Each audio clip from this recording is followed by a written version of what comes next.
Hello everyone, let us discuss B-Test 8. Question number 1 में हमें बोला है the number of triangles that can be form by 5 points on a line, एक line पे 5 point हैं and 3 points on a parallel line, दूसरे parallel line पे 3 points हैं। तो ट्राइंगल बनाने के लिए 8 में से कोई भी 3 पॉइंट सेलेक्ट कर लेते हैं, लेकिन अगर 5 में से 3 पॉइंट सेलेक्ट करेंगे तब तो ट्राइंगल नहीं बनेगा, और अगर इन 3 में से सिलेक्ट किया तो भी ट्राइंगल नहीं बनेगा। तो ये हो गया 8 into 7 into 6 divide by 3 into 2 minus 5 into 4 divide by 2 minus 3C3 1। तो 8 इंटू 7 ये हो गया 56 माइनस 10 माइनस 1। तो आंसर हो गया, ऑप्शन तो डायरेक्ट ही मिल गया, बस इसको देखेंगे तो ये ऑप्शन सी मैच कर गया। देन क्वेश्चन नंबर टू में बोला है the number of divisors of n is equal to 38808 except 1 and n। 1 और n को छोड़ के कितने डिवाइज़र हैं वो बताना है। तो सबसे पहले 38808 को प्राइम फैक्टराइज कर लेते हैं। ये हो गया 2 to the power 3, 3 to the power 2, 7 power 2 into 11। Number of divisors का फॉर्मूला होता है power plus 1 into power plus 1 into power plus 1 into power plus 1। लेकिन दो डिवाइज़र तो हटाने हैं, 1 को हटाना है, n को हटाना है, तो -2। तो हो गया 4 इंटू 3 इंटू 3 इंटू 2 -2, तो हो गया 72 -2। तो इसका मतलब 70। तो correct answer is A. Then question number 3 में बोला है in how many ways can ₹16 be divided into 4 person when none of them get less than 3। किसी को भी 3 रुपये से कम नहीं मिलने चाहिए। तो पर्सन 1, पर्सन 2, पर्सन 3, पर्सन 4। पहले तो चारों को 3-3 रुपये दे देते हैं। ऐसा करने का एक ही तरीका है, 12 रुपये हमने ऑलरेडी डिस्ट्रीब्यूट कर दिए, बचे हुए 4 रुपये डिस्ट्रीब्यूट करने हैं। इसको x1 रुपये दे दिए, इसको x2 दे दिए, इसको x3 दे दिए, इसको x4 दे दिए, कुल मिला के हमें 4 रुपये देने हैं। तो ऐसा कितने तरीके से कर सकते हैं, n plus r minus 1 c r minus 1। तो ये हो गया 7c3। 7c3 का मतलब 7 into 6 into 5 divide by 3 into 2 35। तो 35 तरीके से ऐसा किया जा सकता है। तो answer B is correct. Then question number 4 में बोला है let A denote the number of permutation of x plus 2 distinct thing taken all at a time. तो ये x प्लस 2 का फैक्टोरियल हो जाएगा। B number of permutation of x distinct thing taken 11 at a time. तो ये हो जाएगा xp11, जिसको कि हम लोग लिख सकते हैं x factorial divide by x minus 11 का factorial. Then C is what? The number of permutation of x minus 11 distinct thing taken all at a time. तो हो गया x minus 11 factorial such that a is equal to 182 time BC। तो हमें x का value बताना है। तो a is x plus 2 का factorial is equal to 182 time b is x factorial divide by x minus 11 factorial into c is x minus 11 factorial. तो ये दोनों तो कैंसिल हो गए। अगर x फैक्टोरियल को कैंसिल करेंगे x प्लस 2 फैक्टोरियल से, तो x plus 2 into x plus 1 बचेगा। This is equal to 182। और जो 182 है, 182 को हम लोग लिख सकते हैं 13 इंटू 14। तो इसका मतलब ये है, यहाँ छोटा नंबर क्या है x प्लस 1, यहाँ छोटा नंबर कौन सा है 13। तो x का वैल्यू आ गया 12। यही हमसे पूछा हुआ था, तो option B is correct. Then next question number 5 में हमें बोला है out of 10 white 9 black and 7 red balls the number of ways in which selection of 1 और more balls can be made is. और बोला है कि balls of same colour are identical. तो 1 और मोर बॉल सेलेक्ट करने, 10 में से 0 और मोर बॉल सेलेक्ट करने के 10 प्लस 1 तरीके, क्योंकि आइडेंटिकल है। 9 में से 0 और मोर बॉल सेलेक्ट करने के तरीके 9 प्लस 1 एंड 7 में से 0 और मोर सेलेक्ट करने के तरीके 7 प्लस 1। अब इसमें एक वो भी केस आ गया जब हमने सब जगह से 0 बॉल्स उठाए। किसी 2 जगह से तो 0 उठा सकते हैं, लेकिन सब जगह से 0 उठाएंगे तो कुछ भी नहीं उठाया। तो क्वेश्चन वाला कह रहा है कि 1 और मोर बॉल उठाना है, तो माइनस में 1। तो 11 इंटू 10 इंटू 8 माइनस 1, तो 880 माइनस 1, तो 879। तो answer is C. Then next question number 6 में हमें बोला है NC3 plus NC4 is greater than N plus 1C3, then N के बारे में बताना है कि इनमें से कौन सा करेक्ट है।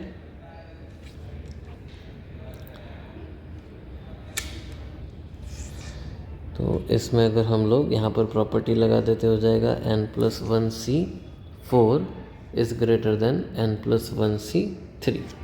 अब फर्दर हम लोग इसको लिख सकते हैं N plus 1C4 divide by N plus 1C3 is greater than 1।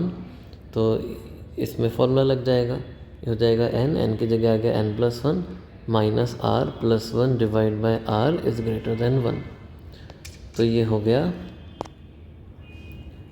N minus 2 by 4 is greater than 1।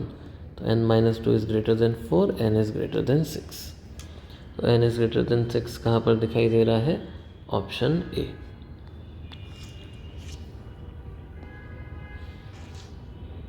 Then question number 7। Question number 7 में हमें बोला है 20 persons are invited for a party. In how many different ways can they and the host be seated at a circular table if the two particular person are to be seated on either side of the host? 20 लोग हैं, person 1, person 2, person 3, ऐसे करते करते 20 और एक host है। दो particular लोग हैं, मान लेते हैं पर्सन 1, पर्सन 2, ये होस्ट के अगल बगल में बैठना चाहते हैं। तो दो तरीके से बैठ सकते हैं, पहले P1 आ गया फिर P2 आ गया, या फिर पहले P2 फिर P1। इनको अपन साथ में टाई कर देते हैं। दो लोगों को अगर हटा देंगे तो 18 गेस्ट अभी भी और बचेंगे। तो ये एक 18 गेस्ट और ये वाला एक 1 यूनिट, टोटल 19 यूनिट हो गए। 19 यूनिट को सर्कल में अरेंज करने के तरीके हो जाएंगे 18 फैक्टोरियल। तो answer is B 2 factorial into 18 factorial. Then question number 8। 11 distinct books consisting of 5 mathematics. 5 हमारे पास मैथमेटिक्स की बुक है, डिस्टिंक्ट बुक है, सब मैथ की बुक अलग अलग है। 4 physics, 2 chemistry are placed on a shelf. The number of possible ways of arranging them on the assumption that the books of the same subject are together. तो math की book को tie कर देते हैं, physics की book को tie कर देते हैं, केमिस्ट्री की बुक को टाई कर देते हैं। तो ये 3 यूनिट को आपस में अरेंज करने के तरीके 3 फैक्टोरियल, 5 मैथ की बुक को आपस में अरेंज करने के तरीके 5 फैक्टोरियल, फिजिक्स की बुक को अरेंज करने के तरीके 4 फैक्टोरियल, केमिस्ट्री बुक को अरेंज करने के तरीके 2 फैक्टोरियल। ऑप्शन देखेंगे तो सेकंड ऑप्शन मैच कर गया। देन क्वेश्चन नंबर 9 में बोला है the greatest coefficient in the expansion of 1 plus x to the power 2n plus 2 where n belong to natural number. अब ग्रेटेस्ट कोफिशिएंट कौन सा होता है? मिडिल वाला। अगर पावर में 2n प्लस 2 है तो नंबर ऑफ टर्म कितने होंगे? 2n plus 3 which is an odd number. अगर ये ऑड नंबर है तो मिडिल टर्म कौन सा नंबर पे आएगा? +1/2 that is n plus 2n plus 4/2 that is n plus 2। n plus 2th number पे मिडिल टर्म आएगा, उसका जो कोफिशिएंट होगा वो ऐसे लिखना पड़ेगा n प्लस 1 प्लस 1। r का वैल्यू n प्लस 1 होगा, नंबर ऑफ टर्म से एक छोटा, तो कोफिशिएंट हो जाएगा 2n plus 2 c n plus 1। इसको थोड़ा सा एक्सपांड कर देते हैं, 2n plus 2 factorial divide bye n plus 1 factorial into n plus 1 factorial. NCR हो गया n factorial upon r factorial into n minus r factorial. अब अगर ऑप्शन देखेंगे तो सेकंड ऑप्शन मैच कर गया। क्वेश्चन नंबर 10 में बोला है in the expansion of x/2 minus 3/x² whole power 10 the coefficient of x⁴ is x⁴ का कोफिशिएंट बताना है। तो सबसे पहले इसका जनरल टर्म लिख लेते हैं TR plus 1 which will be 10CR x/2 to the power n minus r and minus 3/x² to the power r। x की सारी पावर को इकट्ठा करेंगे तो एक तो 10 माइनस r आएगा यहाँ से, और एक यहाँ से माइनस 2r भी आएगा, तो माइनस में 2r। तो 10 माइनस 2r क्वेश्चन वाला कह रहा है कि किसके इक्वल होना चाहिए? 4 के इक्वल होना चाहिए। तो 6 is equal to 2r, r is equal to 2, r का value r is equal to 3, r का वैल्यू 3 आ गया। ये 2r नहीं था, 3r था, तो r is equal to 2, r का वैल्यू 2 आ गया। आर का वैल्यू 2 आ गया तो कोफिशिएंट कितना हो जाएगा 10c2 और यहाँ से आएगा 2 टू द पावर 8 और यहाँ से आएगा -3 टू द पावर 2। इसको कैलकुलेट करेंगे तो हो जाएगा 10 into 9/2 into 2 to the power 8 into 3 to the power 2। ये हो जाएगा 405 डिवाइड बाय 256। ऑप्शन के पास जाएंगे तो फर्स्ट ऑप्शन मैच कर गया। देन नेक्स्ट क्वेश्चन नंबर 11 में हमसे बोला जा रहा है if the coefficient of x power 7 and x power 8 in 2 plus x/3 to the power n are equal, तो n के बारे में बताना है कितना होगा। TR+1 जो होगा वो हो जाएगा NCR 2 to the power n minus r x/3 to the power r। अब x पावर 7 अगर चाहिए तो r का वैल्यू 7 होना पड़ेगा, तो उस केस में T8 will be NC8 2 to the power n minus 8 1/3 to the power 8 x to the power r का वैल्यू तो 7 लिया था, तो NC7 2 to the power n minus 7 1/3 power 7 x power 7। और x पावर 8 की अगर बात करेंगे तो r को 8 होना पड़ेगा, तो T9 will be NC8 2 to the power n minus 8 1/3 power 8 x power 8। अब बोला जा रहा है कि ये वाला कोफिशिएंट और ये वाला कोफिशिएंट इज़ इक्वल, तो दोनों को इक्वेट कर देते हैं।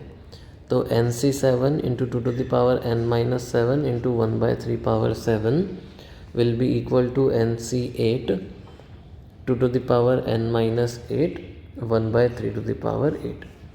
इसको अगर कैंसिल करेंगे तो यहाँ पर बस एक 1/3 बचेगा, इसको अगर कैंसिल करेंगे तो यहाँ पर एक 2 बचेगा, तो NC7 into 2 is equal to NC8 divide by 3। 3 को यहाँ भेज देते हैं। 6 is equal to NC8 divide by NC7। इसका मतलब 6 is equal to n minus 8 plus 1/8, तो हो गया 48 is equal to n minus 7। तो n का वैल्यू हो गया 48 प्लस 7 विच इज़ 55। तो correct answer is B, option B correct हो गया। क्वेश्चन नंबर 12 की अगर बात करेंगे तो हम बोला है if a circle passes through 1, 2 and cuts the circle x² plus y² equal to 4 orthogonally, then the equation of locus of its centre, उसके सेंटर का लोकस बताना है। सर्कल का इक्वेशन मान लेते हैं x² plus y² plus 2gx plus 2fy plus c equal to 0। ये 1, 2 से पास हो रहा है तो इसको पास करवा देते हैं।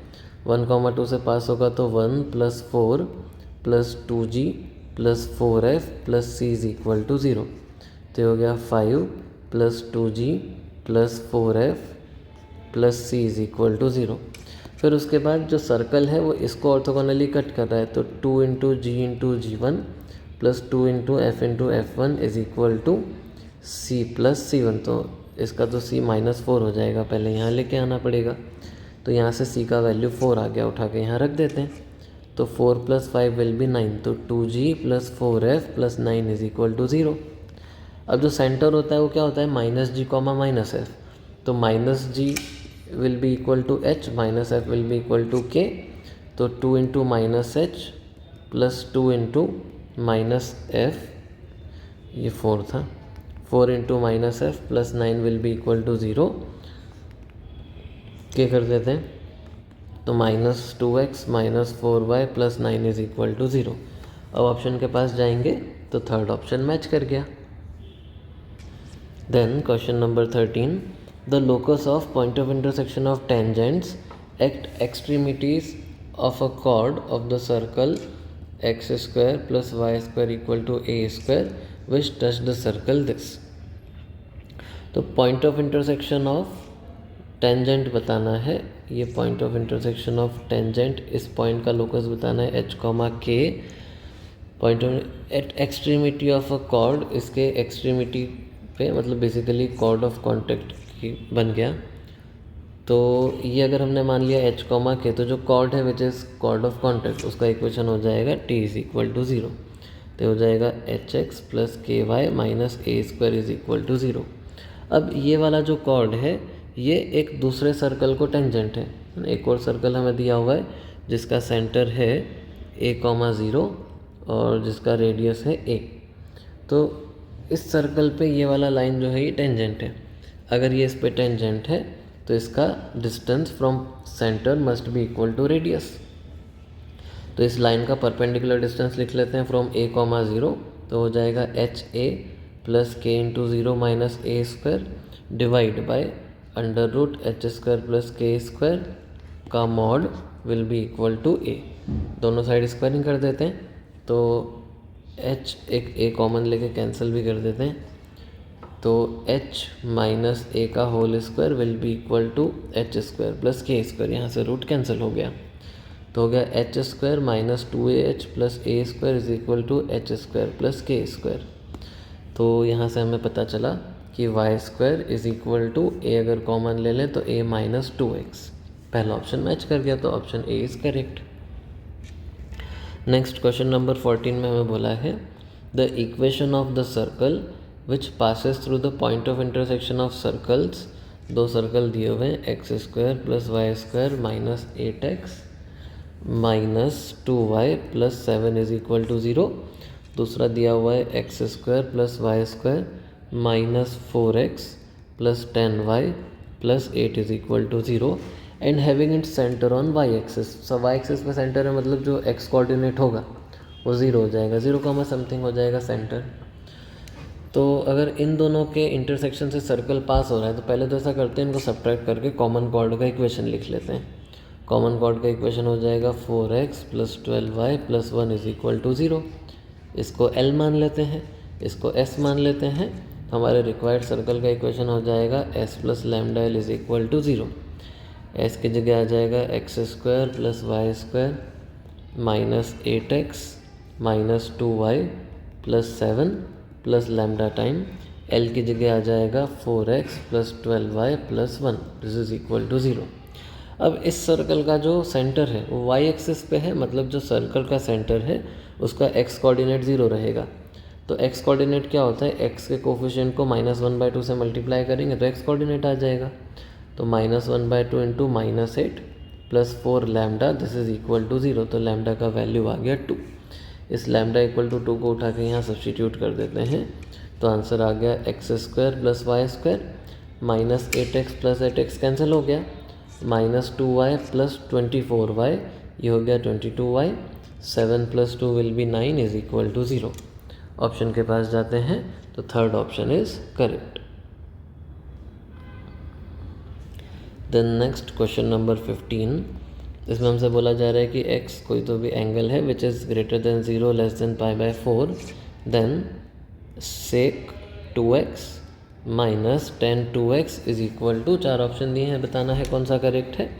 तो सेक को लिख सकते हैं 1/cos, 10 को लिख सकते हैं sin/cos। तो this is equal to 1 minus sine 2x divide by cos 2x है। अब और क्या कर सकते हैं, यहाँ पर 1 माइनस साइन थीटा को लिख सकते हैं cos 90 माइनस थीटा, तो ये हो गया π/2 माइनस 2x डिवाइड बाय ये हो जाएगा, नीचे cos थीटा को लिख सकते हैं sin 90 माइनस थीटा, तो π/2 माइनस 2x।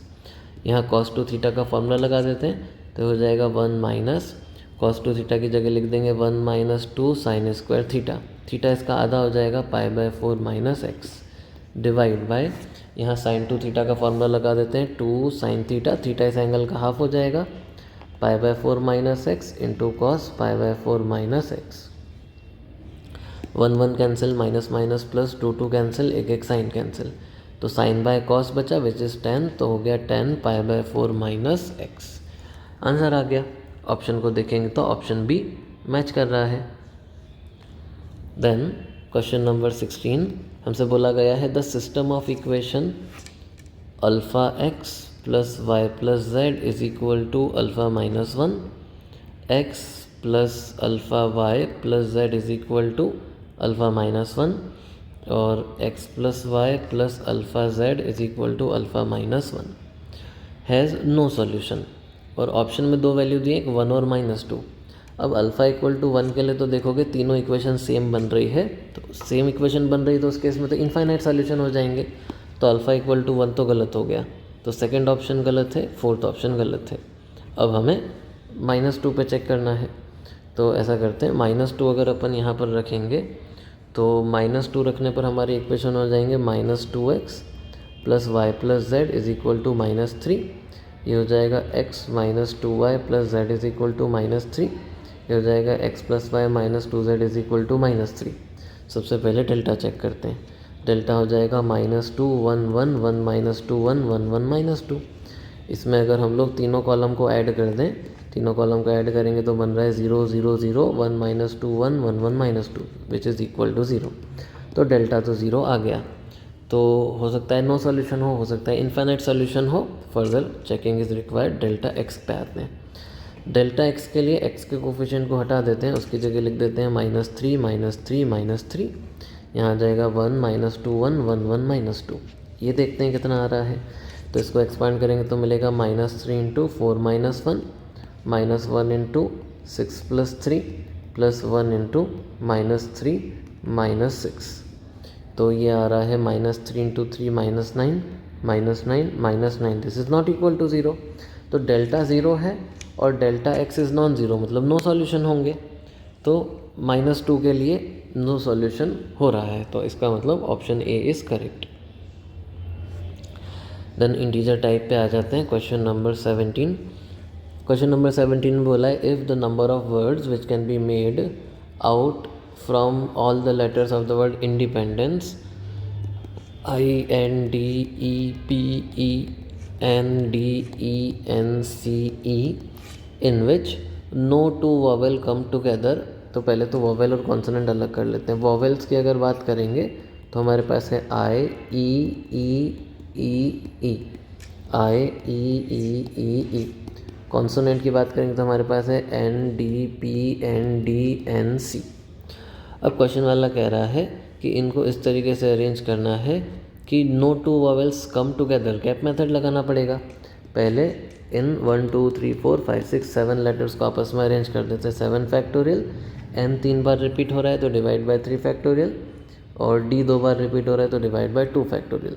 7 चीज़ों को अरेंज किया है तो गैप क्रिएट हो गए हमारे पास दो गैप, सॉरी हमारे पास 8 गैप क्रिएट हो गए। इस 8 में से 4 गैप सिलेक्ट कर लेते हैं, और 5 गैप सिलेक्ट कर लेते हैं क्योंकि 5 लेटर्स को रखना है, और उसमें 5 लेटर को अरेंज कर देते हैं जिसमें से 4 लेटर्स आर अलाइक। तो ये हो गया। कैलकुलेट करके मिलेगा 117600। अब हमसे क्या बोला है, तो इस x, then x is the, मतलब ये तो आ गया नंबर ऑफ वेज। अब हमने क्या किया,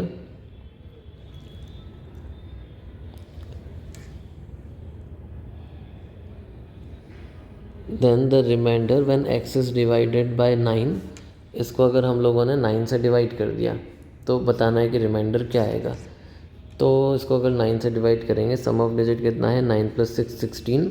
तो सम ऑफ डिजिट को जब डिवाइड करते हैं तो भी रिमाइंडर सेम ही आता है। तो सॉरी 16, इसको अगर 117600 को 9 से डिवाइड कर देते हैं तो 1 टाइम डिवाइड करेंगे तो 9, 2 बचेगा 27, 3 टाइम पूरा चला जाएगा, फिर 6 नीचे आएगा, एक 0 को डालना पड़ेगा। फिर उसके बाद 9 से डिवाइड करेंगे तो ये चला जाएगा 7 टाइम्स, आ जाएगा नहीं 7 टाइम नहीं 6 टाइम हो जाएगा, आ जाएगा 56, देन 4 0। तो उसके बाद हम लोग कर देंगे 4 टाइम्स, तो ये हो गया रिमाइंडर, उसका आ गया 4। इधर गड़बड़ कर दिया, 56 नहीं आएगा 54 आएगा, तो 60।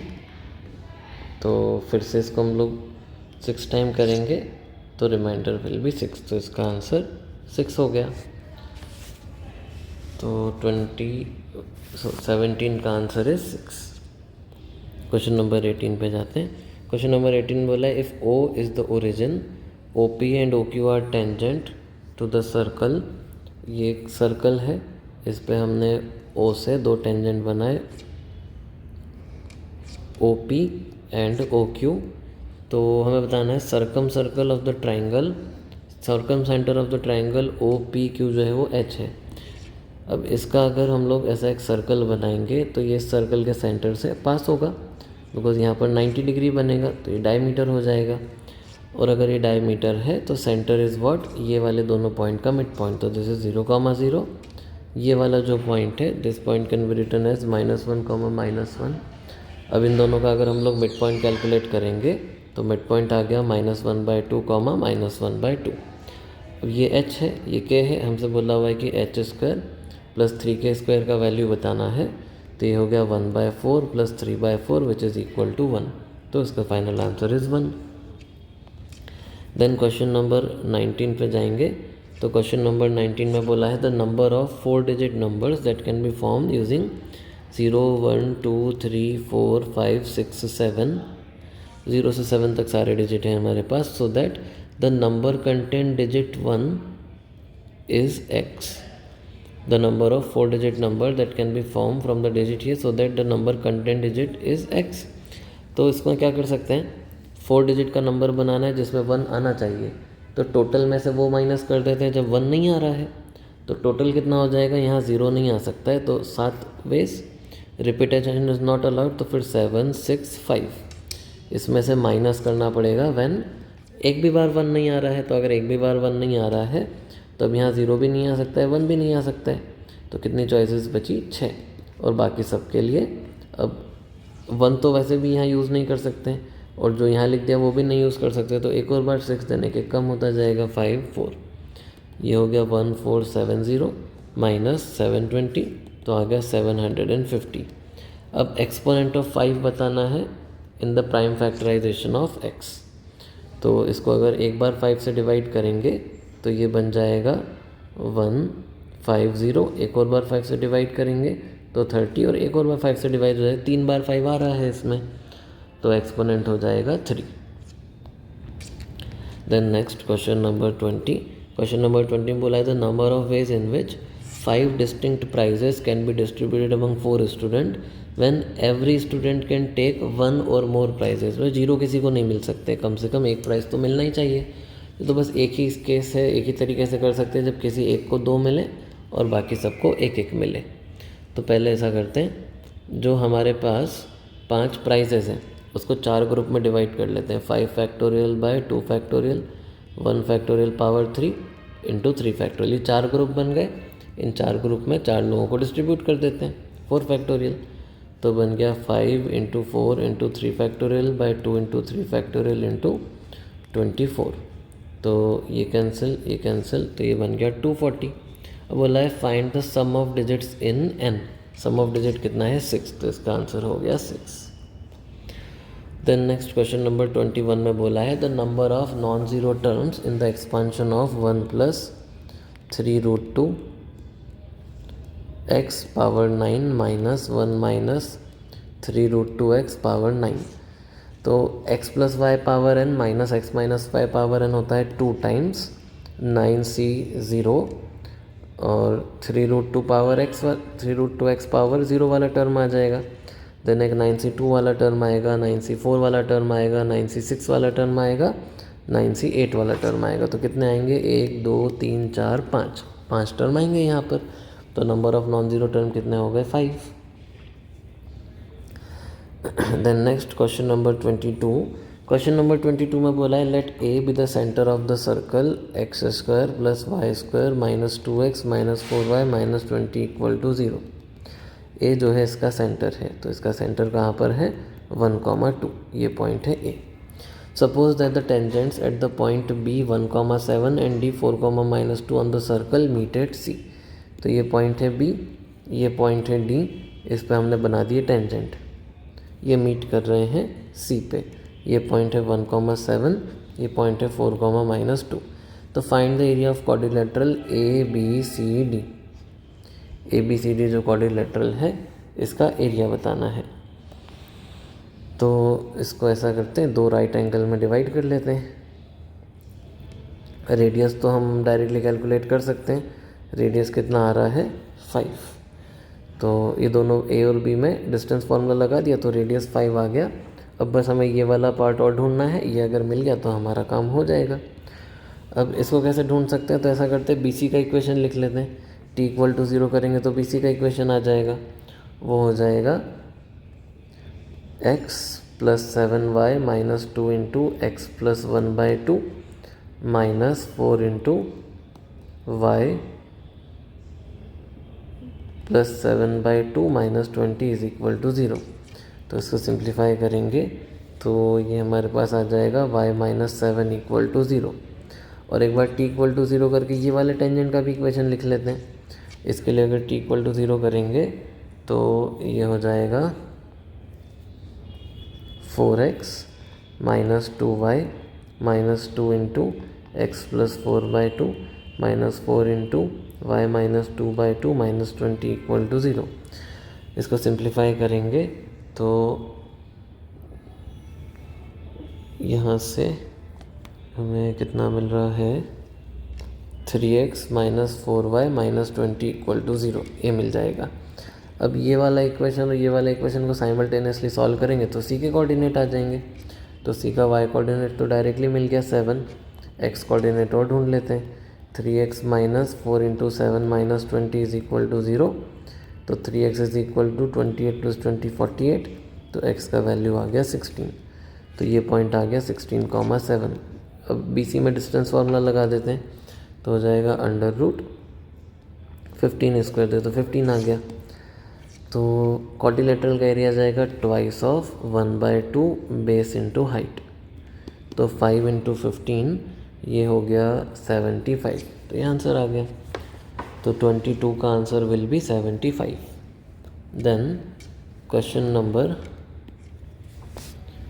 23, the number of ways in which an arrangement of 4 letters of the word proposition can be made is n the sum of digit of n बताना है। तो हमारे पास PROPORTION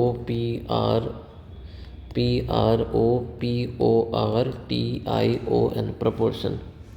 P कितने हैं हमारे पास 1 और 2 2। R कितने हैं हमारे पास 2। O कितने हैं हमारे पास 2 3 है। तो O 3 है हमारे पास। एक T है, एक I है, एक N है। इसमें से क्या करना है हमें 4 लेटर का वर्ड बनाना है। तो केसेस बना लेते हैं। हो सकता है कि 3 अलाइक और 1 डिस्टिंक्ट हो जाए। हो सकता है 2 अलाइक हो जाए। हो सकता है 2 अलाइक 1 डिफरेंट हो जाए। और हो सकता है कि ऑल 4 डिफरेंट हो जाए। यहाँ पर 4 केस जो है बनेंगे। जब 3 अलाइक हैं तो 3 अलाइक लेने का एक ही तरीका है, 3 O को ही आना पड़ेगा, कोई ऑप्शन नहीं है। बचा हुआ 1 डिस्टिंक्ट में के लिए 5C1 कर देंगे। और इनको अरेंज भी करना है तो इनको अरेंज करने के तरीके 4 फैक्टोरियल बाय 3 फैक्टोरियल, क्योंकि 3 चीज़ें रिपीट हो रही है। 2 अलाइक जो है कहाँ से आएगा इन तीनों में से। तो 3 में से 2 चीज़ों को हमें लेना है अरेंज करने के लिए 4 फैक्टोरियल बाय 2 फैक्टोरियल। यहाँ पर 2 अलाइक कहाँ से आएगा 3C1 इसमें से या फिर इसमें से। मान लो ये 2 आ गए तो बचे हुए 5 में से फिर हमें 2 चीज़ें और लेनी पड़ेंगी। और अरेंज करने के लिए 4 फैक्टोरियल बाय 2 फैक्टोरियल। और 4 डिस्टिंक्ट लेने हैं तो हमारे पास 6 लोग हैं, 6 में से किसी भी 4 को ले सकते हैं और उनको आपस में अरेंज कर सकते हैं।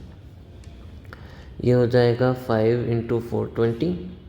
ये हो जाएगा 3C2 का मतलब 3 और 24/4 6। तो 3 इंटू 6 ये हो जाएगा 18। देन यहाँ पर आ जाएगा 3 इंटू 10 30 इंटू 12। तो 30 इंटू 12 विल बी 360। और यहाँ पर हमारे पास 64 इंटू 4 फैक्टोरियल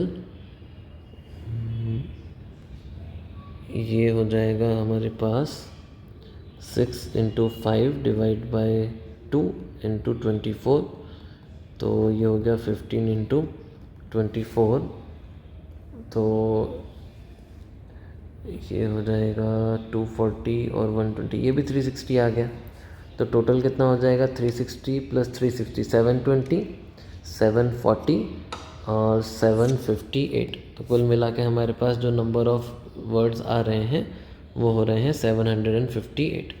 अब क्वेश्चन वाला कह रहा है कि इनके डिजिट्स का सम बताना है। तो 7 + 5 + 8 इज़ 20। तो आंसर हो गया 20। तो हमने सारे क्वेश्चन डिस्कस कर लिए। I hope this is clear.